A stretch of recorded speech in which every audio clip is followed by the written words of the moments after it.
rated M for mature. Well, personally, before I go into a multiplayer match, I feel a sense of a tremendous rush because I want to crush my coworkers and hear them crying underneath my thumbs, and there's no greater satisfaction than that.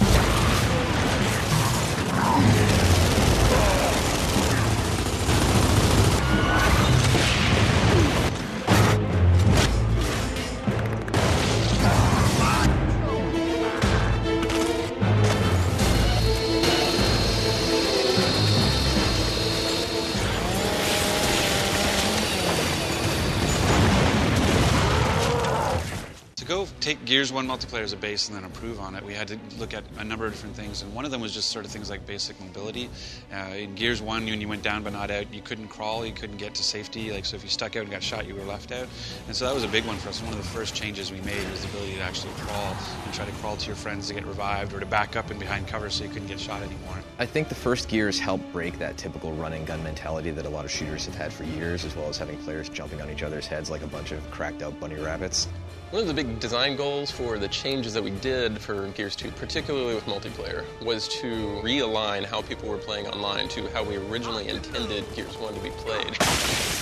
Gears 1, when we released the game out to the world, it took a life of its own, obviously. And one of the things we found was that people like to do this evade shotgun technique of being able to go towards somebody really fast and roll towards them and then pop up and shoot them with a shotgun, which was really effective, too effective, in fact. And so what we've introduced is this idea of stopping power, which is that as you're being shot with bullets, it actually slows you down. It's kind of like as if you were running against a fire hose. I think if you're ever playing a versus multiplayer game, a good aspect of that experience is psychological warfare.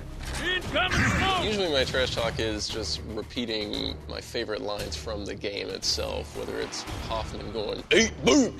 or, Dom saying, "Sup, bitches!" I like to talk trash to random people. When I drive by people in my car, I call them douche nozzles. Cliff has this whole douche nozzle thing, which I don't even understand to begin with. My license plate says D-nozzle. No, it doesn't.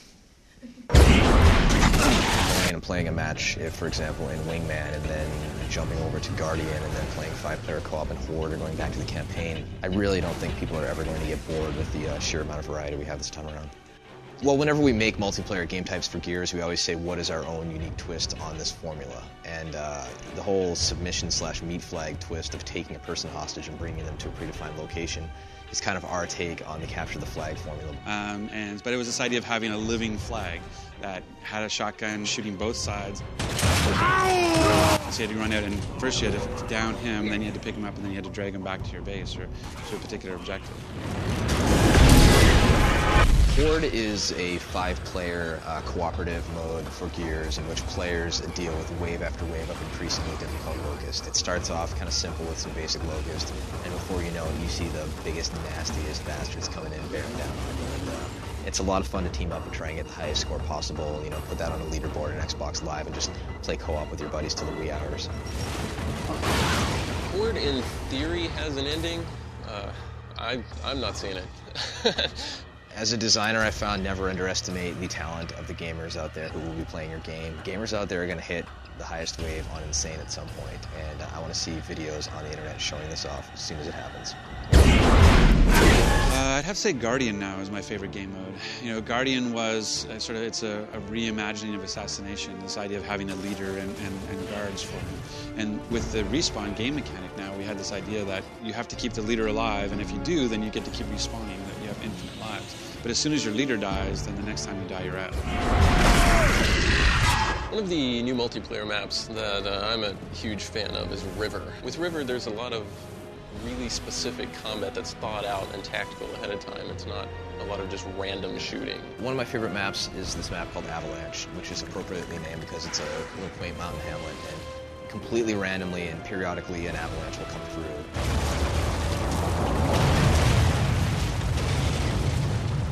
And anybody who's in the path of the snow will get wiped out. But the beauty of this is that suddenly other areas of the level are available to walk to, whereas they weren't before. Other guns can be accessed now. And you have a battlefield that actually shifts dynamically depending on an X factor of the avalanche coming in. This time around, Gears 2 multiplayer achievements are easier to get. We took off a lot of the restrictions that we had in Gears 1. You can basically get all your achievements for your kills in the campaign. You can get them in co-op, you can get them in Horde, and you can get them in Versus. So we want players getting those points, we want them getting those achievements, and we want them wielding their nerd cred as much as possible. Achievement design is sort of it's actually a little bit of art and a lot of, a little bit of science. The cheese and the maze is that the most goes towards. It's that if you don't know anything about the game and you're not reading the manual and you're just jumping in, a lot of people will still check the achievements. And so if I tell you, hey, there's this thing called a ticker, and if you melee it 30 times, we'll give you something. They're like, you can melee tickers? Oh, okay, I guess I'll go try that. It seems like with every product, whenever Rod names the achievements, it's a competition to see what the goofiest, most punniest names are that we come up with. I kind of go through and come up with weird random names, generally, 80s movie references because I'm old, and as much double entendre as I can get away with Microsoft. I'm a big fan of Dirty, Dirty Horde, as well as Crossed Swords, which is an achievement for numerous chainsaw duels, which is clearly an allusion to ancient warriors battling with their large iron swords.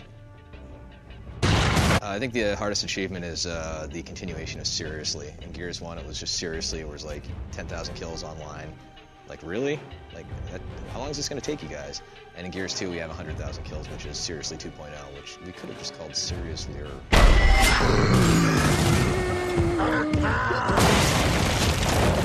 I can smell him from here. Oh, yeah.